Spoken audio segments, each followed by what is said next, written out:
Hello, my name is Matthias and welcome to the FPLScope and another video finally on this YouTube channel. I've just come back from vacation in Sri Lanka where I attended a wedding. Had a great time. I was only able to make one video throughout my stay, so now I'm pretty gassed up to make some more videos for you guys before the start of the season pretty much. So there's a lot of things to get through, but first and foremost, we're going to go to this video where I'm going to go through every single starting lineup in the Premier League, every single team, all 20 teams. I'm going to cover them, talk about their teams, and especially also more into how they're going to look in Game Week 1. Because in the guide that I am using for this video, I have made all 20 starting 11s for the entirety of the season, what I think will be the strongest starting 11 for the season for each and every team. So that is something you need to keep in mind. We'll go through some of the rules again if you didn't watch the first video, but I'm also going to go through, whenever I talk about each team, I'm going to talk about what will happen in Game Week 1 with the potential injuries and suspensions and anything else that could bother the teams going into Game Week 1 pretty much. So let's take a look at the guide. We can go through here down to the starting lineups, which is one of the things we have in this guide. All 20 Premier League starting 11 projections for all 20 teams. Let's go to Arsenal first and foremost, or actually let's go back again because we have some ground rules as we talked about in the previous video. First and foremost, these are not Game Week 1 lineups. These are projected starting 11s for the whole season. Like I said, the number on the kit is not their age, it's not their squad number, it is how many starts I think they will have throughout the season. Yeah, these will be updated until the Game Week 1 deadline arrives. I just updated it now today on Tuesday. So look for the new updates here, which I'm going to go through in this video. And again, any tips and help are welcome. If you have any sort of inclination of anything being wrong in any of these teams, please let me know in the comments and I can fix that for the guide and potentially, well, not really for another video because I'm not going to make another video on this, but I can change it for the guide before the end of the season basically. But let's go to Arsenal first and foremost and let's check out their team. Since last time I have gotten some feedback that Madueke is probably not going to start at left wing. It's probably going to be Martinelli still, and he looked pretty good in the preseason game last time around when Arsenal won 3-1, was it in the end, I think. Martinelli looks pretty good, and I think he's the most likely starter at left wing, even for Game Week 1 as well. Another interesting thing for Game Week 1 is potentially Lewis Skelly, who is also someone that I thought would be the clear number 1 starting left back, but Calafiori actually started the last preseason game, so maybe he will play there. But I think Lewis Skelly is basically just the future for Arsenal. I think eventually he's going to be the starting left back, if not from the start of the season. So I think he's going to have that position pretty much nailed on. Subimendi showed a lot of class in his first, or one of his first matches for Arsenal. He's going to be a tremendous talent, but there's so many good midfielders in Arsenal with Havertz, Moreno, and Nørgaard as well on top of these guys, and Van Eyre as well. So like, there's so many good central midfielders, but Rice, Ødegaard, and Subimendi are the starters clear cut now. I also think Gyökeres is going to start pretty much from Game Week 1 and play most games. I think he's just the clear best striker at Arsenal, and I don't think Havertz should play there that much. But Havertz can obviously play in other positions as well. So Arsenal, pretty straightforward. Don't really need to talk much more about them. I think this is pretty much close to what their Game Week 1 lineup is going to be as well. Gabriel seems to be fit and ready for Game Week 1. Maybe Calafiori over Lewis Skelly just because he's played more in preseason. Timber is also like a slight doubt. He just came back from an injury recently, but they do have Ben White as well. They have a lot of cover in these positions. So yeah, I think the team is going to look pretty similar to this for Game Week 1 as well. Let's move down to Aston Villa. And the most interesting thing with Aston Villa since last time is the fact that they brought in a new player, Evan Guzan, or Guzan, I don't know how you pronounce it correctly, but he's basically the new starting right winger. He played a lot of right wing last season for Nice, I think he played for. Pretty good offensive player, can play as a striker as well, so could potentially lean into the Watkins minutes, but I think first and foremost he's going to play on the right wing in general. When it comes to the rest of the team, not really that much interesting things here. Rodgers has been slightly injured. Maybe he'll be out for Game Week 1. We don't really know yet. That is one of the biggest question marks for Game Week 1. And a big thing for my team as well, because Rodgers has been pretty much a mainstay in my team for the longest time. But I might swap him out if he's not ready for Game Week 1. But I'll see what I will do with my team. But yeah, Rodgers is an injured out. You obviously have Daniel Malen, who could obviously play in Game Week 1. Guzan might not play in Game Week 1 either, because he's pretty new. So I think Daniel Malen is the best shout for playing offensively. They also have Ramsey, of course, who can play on the left here rather than Rodgers. They also have Onana, who can play in the midfield, and put McGinn on the right, for example. So plenty of options in midfield and attack for Aston Villa, basically. And yeah, this is the team as of right now. Matty Cash is also like an uncertainty player. I have 24 stars for him across the whole season. Could have Bogard here, who I've listed as a potential likely starter, but I think most likely it's going to be Cash, like it has been for the past few seasons, playing at right back. Ian Mawson as well, left back, pretty nailed it seems like. Digne could still take that place a couple times like they did last season, but I think Mawson is going to be the more sure starter this season. Martinez is obviously suspended for the first game. That's going to be no issue because they have, I can't remember his name on the top of my head, but they have a backup player there to come in as the goalkeeper as well. I want to say Bijol, but that's the center back for Leeds, so it's not that. It's something close to that, but I can't remember exactly what his name is. But anyways, not really an important player because Martinez is going to play for the rest of the season unless he gets sold, potentially. Let's move on to Bournemouth pretty quickly here as well. Kluivert has been not fit to play from the start of the season. This is pretty easy actually because they have so many options here. I think they will just play with Tavernier rather than Semenyo, or rather than Kluivert, and then have Semenyo, Adango, and Evan Nilsson up front. They also have, obviously Tavernier is the one that dropped out since last time, with Dango coming in from the previous video. Because I think Dango's going to start, but he's also been linked with Brentford, so he might be sold. But he's been a pretty good player for them in general. Also, new centre back here, Diakite coming in, replacing Sabarni, who has left for PSG. Diakite might not play Game Week 1, and that would potentially mean time for, what is it, James Hill, his name is?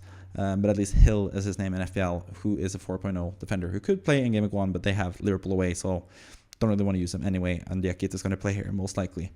Also, Christie was injured. Alex Scott is ready to play there straight away. Cook is also slightly injured, so he's not going to play, but Scott can definitely play in this position as well for Game Week 1. Otherwise, it's pretty straightforward against Liverpool, which is a tough fixture, of course, for Bournemouth, who have switched out their whole backline basically entirely if Araujo plays over Smith. So that's going to be pretty good chances for Salah to get some points. So don't sell Salah is my idea for you guys in FPL pretty much. Groundbreaking stuff here, I guess.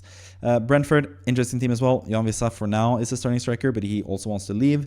Could open up for Igor Thiago, but they also want, like I said, Dango is potentially coming in here. Could play rather than Schade and put Schade over on the right, or could put Dango on the right as well. Of course, Carvalho is not really a sure starter in this team. But also they are looking at Kalimuendo as a potential striker, so Igor Thiago is not even like a surefire thing, even if Wissa leaves as well. But he is a really good striker. He could potentially play a lot of games. He is most likely going to play in Game Week 1, as we still wait for Wissa to come back into the side fully. He has returned to training at least, but he still wants to move away from Brentford, and it all depends on what happens to Newcastle, of course, with Isak and all that stuff. We'll get to Newcastle pretty soon, but that's the main thing here. Also left back, Lewis Potter was left back last season mostly, but that was with Rico Henry out injured, so Rico Henry could easily come in and play as the starting left back as well. That could also happen potentially. Jan Elt is injured for a little bit, so that's going to probably put either Yarmolyuk comes in to the side, or they put Damsgaard lower in the pitch and put in Milambo as well, who can play attacking mid, or potentially Jensen as attacking mid as well. That is the potential changes for Brentford basically for this season. Otherwise, the team looks pretty solid as it stands right now. Let's move on to Brighton. They have an interesting thing when it comes to up front. Welbeck has not really played with the starting, like, because Brighton have had really strange, like they have 2 matches at the same day, and they have like one B team and one A team playing one match each. And Welbeck has pretty much consistently always played with the B team, which is interesting.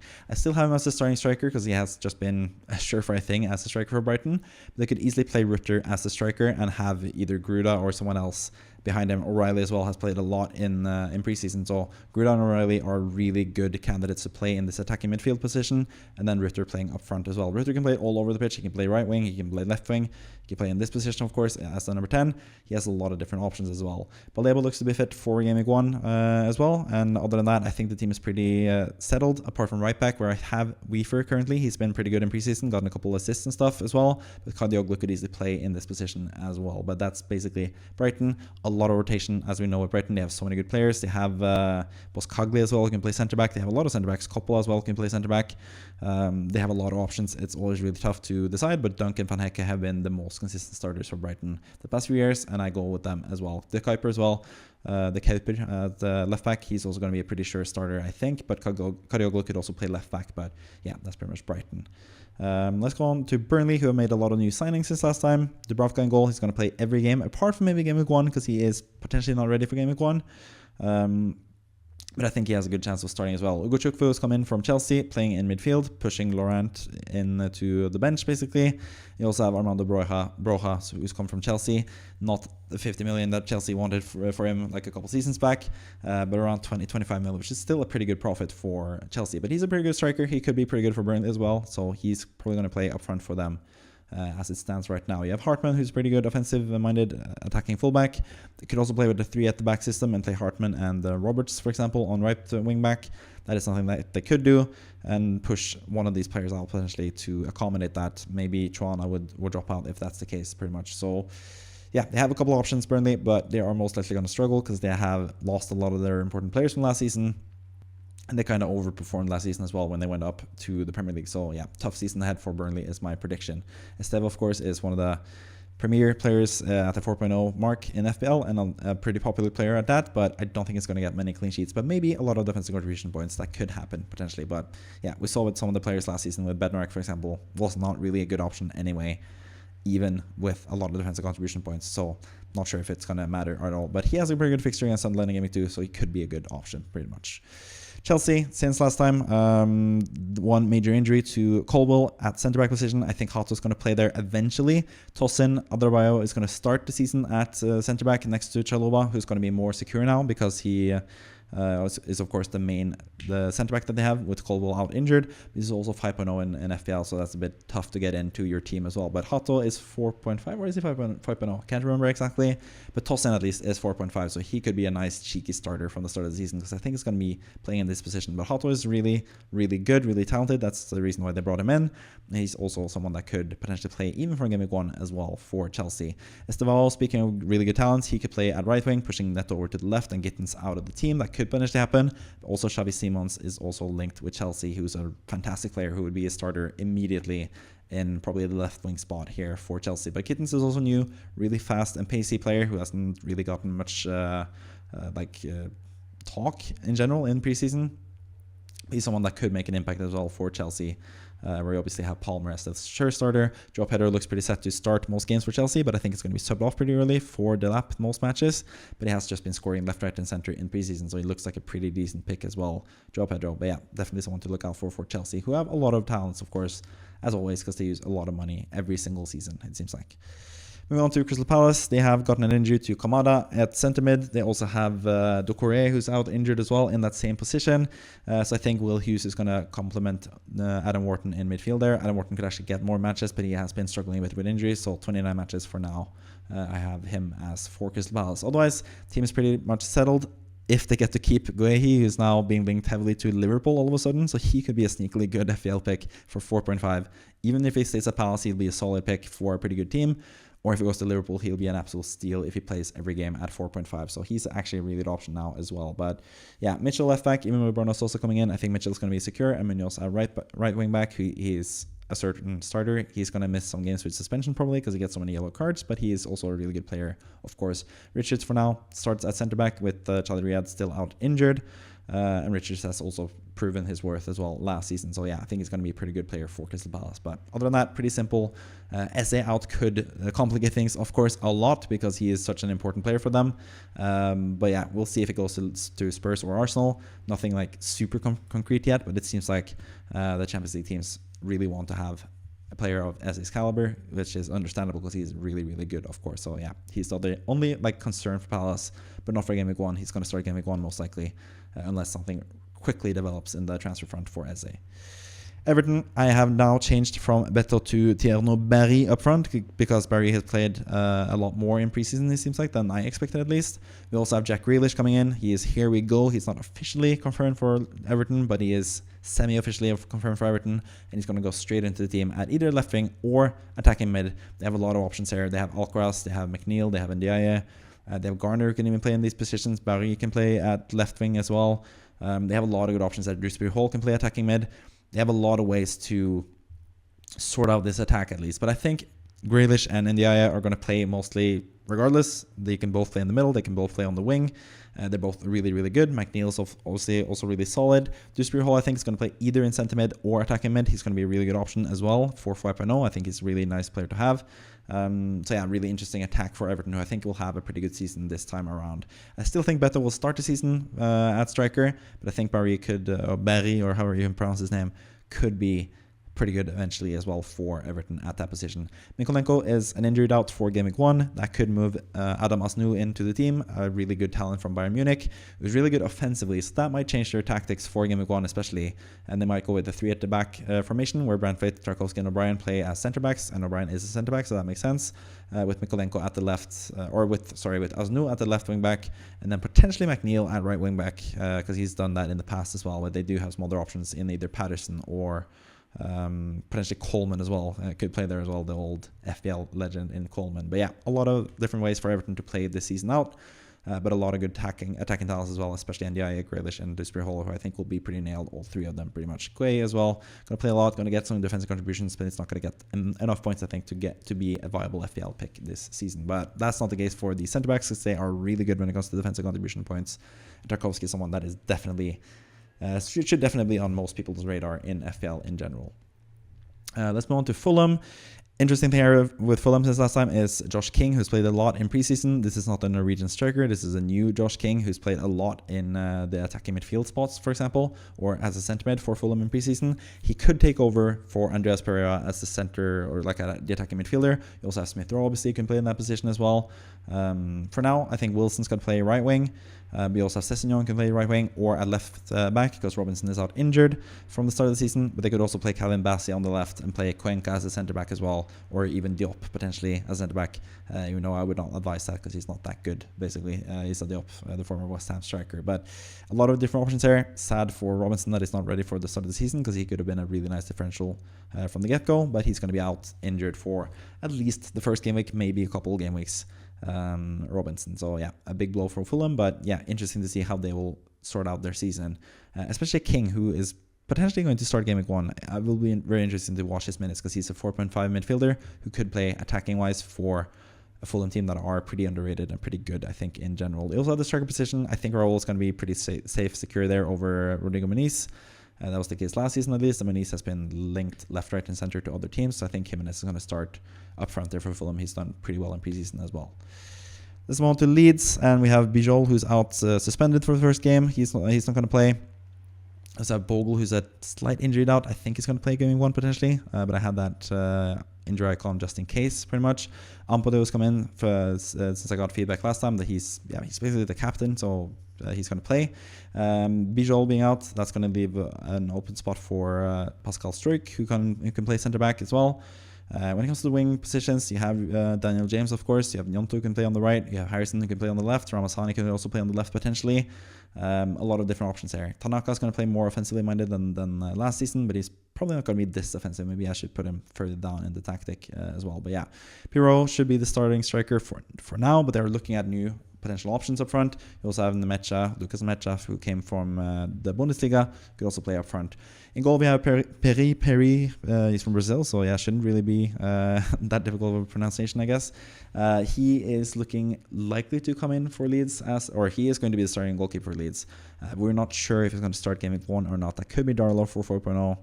You could go with that if you want to have a bench boost, for example, for Game Week 1, but I would not advise that either. So yeah, Perry is going to be the starting goalkeeper for most of the season for Leeds. Let's move on to Liverpool. Also had a fairly strong preseason despite losing in the end in the Community Shield. They have some issues as well for Game Week 1 with Gravenberch out suspended for the first game. Also, McAllister hasn't really played much in preseason. He's going to be a bit of a doubt as well. So we can definitely see Curtis Jones playing here and Soboslai playing here in these central positions. For Game Week 1, Florian Wirtz has played a lot in preseason. He's looked fantastic. He's going to play a lot of matches, either as attacking mid or left wing. But for now, I think Gakpo is going to play on the left and Wirtz there, with Soboslai coming in into the midfield, with Curtis Jones as a potential option there as well. Ekitike has looked really good in preseason. There's obviously the looming Isak question. Is he going to force his way to Liverpool? Is that going to work out? Is he going to join them? that could be the case. But I think Ekitike deserves a spot up front, but he can also play on the left if Isak comes in, for example. So a lot of different options for Liverpool. I also think Frimpong is more of a secure right back now than I thought at the start of preseason. Bradley has been injured lately, wasn't even in the squad for the Community Shield. And I think Frimpong will start off pretty well and just keep the spot basically for Liverpool. Scored in the Community Shield as well.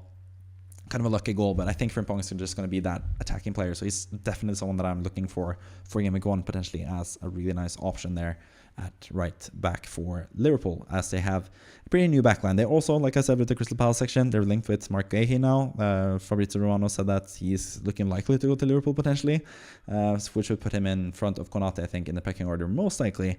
But it would be a bit of a competition there for places. But for 4.5, you could definitely go with Guehi as a centre-back option there. If it comes to Liverpool especially, that would be really nice in FPL in general. So yeah, Szoboszlai, I'm going to play a lot, but for this team in general, I've just put him out. It's between him and Gakpo as the final starter, next to McAllister, Gravenberch, and Wirtz, and obviously Salah, and then Ekitike up front if Isak does not come to Liverpool. So yeah, that is Liverpool. Pretty simple stuff with Liverpool. Man City, again, they have a lot of good attacking talents. Foden might be out for the first game week, actually. Could probably have a potential injury sign on him. But I do have that for Rodri. He's going to be out for at least until the first international break, it seems like, which is kind of a shame because he has been someone that I've been low-key watching as a decent option from the start of the season. But maybe this will put people off of going for him because he is someone that could get a lot of defensive contribution points when he starts to play. Dejan Reinders scored twice, could have had a hat-trick in their only preseason game. He looks fantastic. He looks like a really good 5.5 option. He's getting the license to roam forward, which is really, really nice with the attacking system that Man City have. So that's going to be really interesting. Marmoush, I think, is going to be pretty nailed. Aït-Nouri, I think, is going to be pretty nailed as well. 29 starts for Marmoush, 28 starts for Aït-Nouri. But what should be noted here is the fact that they are also going to AFCON in late December, which hampers their total starts. So I think they're actually more nailed than this number tells you as well. They're going to play a lot of matches, Marmoush and Aït-Nouri on the left for Man City, and I think they're both really good, potentially overlooked options in FPL as well from the start of the season. Right back, still a bit of an issue with Nunez, who we'll see if he starts or if they have someone else. Lewis, for example, can start there. They could play a Kanji there. They have a couple different options, especially with how fluid, I should say, the system for Pep Guardiola is. But Nunez for now is the starting right back, I think, for this season. In goal, I think Trafford is going to be the starting goalkeeper, but Man City have been linked with Donnarumma even as the starting goalkeeper, so potentially he could come in. Trafford, not quite sure, but I think if they stay with the same goalkeepers as they have now, Trafford is going to be the starter for them because Ederson has been linked out as well. So I think he's a decent option for 5.0 potentially, but I think it's a bit of a too big of a risk, I think, for City to use the City spot on the goalkeeper when they have so many good attacking talents potentially. I think there's so many really good potential City players that you want to keep an eye on. Cherki, for example, could be really, really good from the start of the season as well. So keep your City spots open would be my suggestion when it comes to the goalkeeper spot for Man City. Moving on to Manchester United, they have now gotten Sesko up front as a new striker. He's going to play a lot of matches. I also put Amad Diallo in as a starting right wing back for Man United. It seems like Dorgan, Amad, these type of dynamic, can beat their own man type of players is what Amorim likes better at the wing back positions. Defensively, I think Mazraoui can play as the right centre-back. You could also have Luke Shaw as the left centre-back here as well. Euro and De Ligt are going to play most matches as the most talented centre-backs for Manchester United, who are at least fit because Martinez is also pretty talented, but he's out injured from the start of the season. In goal, I think Bayern is going to play in Game Week 1. Onana is struggling a little bit. He might not be ready for Game Week 1, but he might also play for Game Week 1 as well. Who really knows? Other than that, pretty straightforward. Fernandes playing in midfield. Cunha and Mbeumo. This centre mid position is not ideal, but Ugarte is the best defensive option they have currently, along with, beating out competition like Casemiro, for example, Mason Mount, who could play midfield, or Kobe Mino as well, who's probably going to get a lot of starts here as well at some point this season. Xerxes could play up front, but Sesko now should be the starting striker for Man United, which is going to be really interesting to watch. They have a lot of good attacking talents here, I think, disregarding Ugarte with Dorgu, Amad, Fernandes, Mbeumo, Cunha, Sesko. A lot of good attacking talents here for Man United. So there could be a lot of goal fest in Man United matches, which is going to be interesting to watch for sure. Next up, we have Newcastle, and the big looming question with Newcastle is, of course, what's going to happen with Isak. For now, my gut feeling is that he's going to just hold out, try to get a transfer move, and once he doesn't get that transfer move, he's going to stay and not play for the first few matches after the transfer window closes before Game Week 4. maybe go into deciding game week 5, game week 6 just about, and begrudgingly start playing matches for Newcastle, because I can't really see him sitting out the entire season. And I think Newcastle seem pretty steadfast on just keeping him and not letting him go for Liverpool, because that was not in their plans for this preseason. But yeah, for what that means for game week 1, I think Gordon's going to play up front, and you have Harvey Barnes who can play on the left. Could also play Murphy on the right rather than Elanga for game week 1, but I think Elanga's going to be a sure starter, and I think he should start game week 1 as well for what it's worth.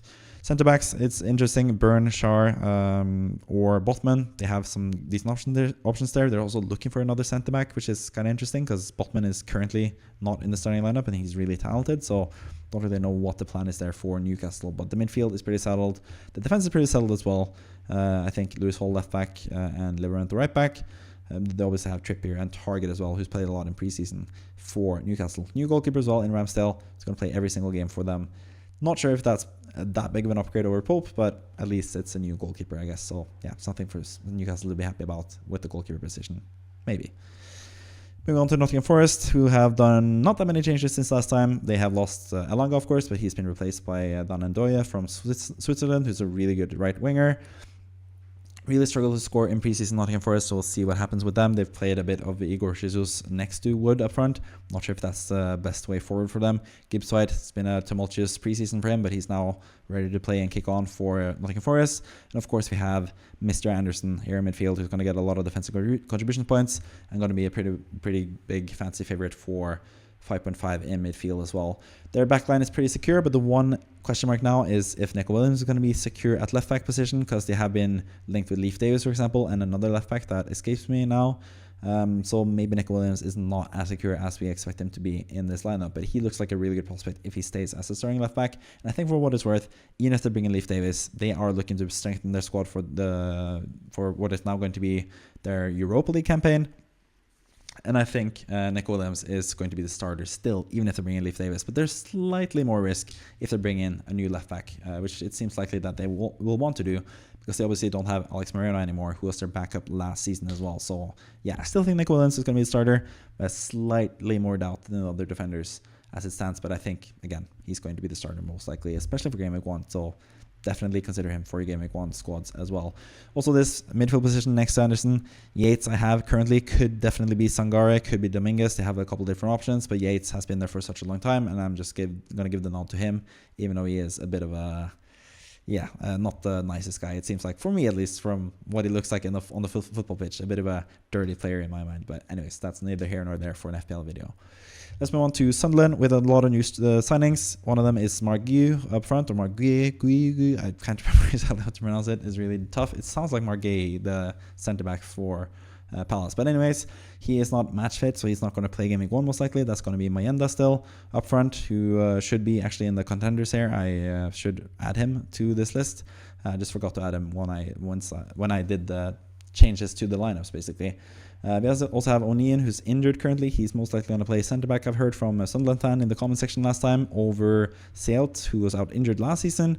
But that's a bit of an interesting thing as well in the centre back position. Also, Arthur Masuaku's come in, who could play left back over Reinildo, but I still think Reinildo will be the preferred option. They could also obviously play 3 at the back Sunderland and play Masuaku as left wing back potentially as well. Also, a lot of new signings. Lefebvre has been signed permanently. Shaka, Diarra is new. Talbi is new. Adingra is new. We'll see how that works out for Sunderland, but a lot of new signings. They're going for it at least, so we'll see what happens there. Goalkeeper, I think Patterson is pretty secure, but it could be Ruffs as well, who could come in as a starting goalkeeper, but I think Patterson for now is my most likely goalkeeper for Sunderland as it stands. But yeah, Onion out for game week 1. That will just be Selt coming in and playing rather than him. You could also see Sadiq playing here if they want to integrate Talbi, for example, into the squad better. And Mayenda will play up front rather than Gu in game week 1 as well. Moving on to Spurs, they have obviously a lot of injuries as always. Solanke is out injured, it seems like, for game week 1. Richarlison could easily play up front for them there. They also have Mattis Tell who could play up front as well. Going to be interesting to see what happens with him. There hasn't really been much talk about him, but he was so good for Bayern Munich, like when he first broke through. I don't know what happened. Like, he's now like not thought of at all at Spurs, which is interesting because they have some like not the best options here. They're looking for a new left winger, as we'll get to. But yeah, Kulusevski's injured. Madison obviously out long term with an ACL injury. Kulusevski not ready for game week 1. So it seems like Papematar Sarr, what's his name again? Anyways, Papa Sarr, he's going to most likely play attacking midfield in the first few game weeks with Kulusevski out. Paini as well might not even play in the first match for Spurs since he's fairly new to the team. So you could definitely see the likes of Bergwall and Bentancur coming into the midfield as well for this team. Also, Bissouma Gray could also play there. But Bentancur, who I should also add in this contender section, probably plays next to Sarr and Bergwall in midfield for the first game week, I think. Udogie, he is also a doubt for game week 1, which has made people put him out or leave him out of their game week 1 squads in FPL.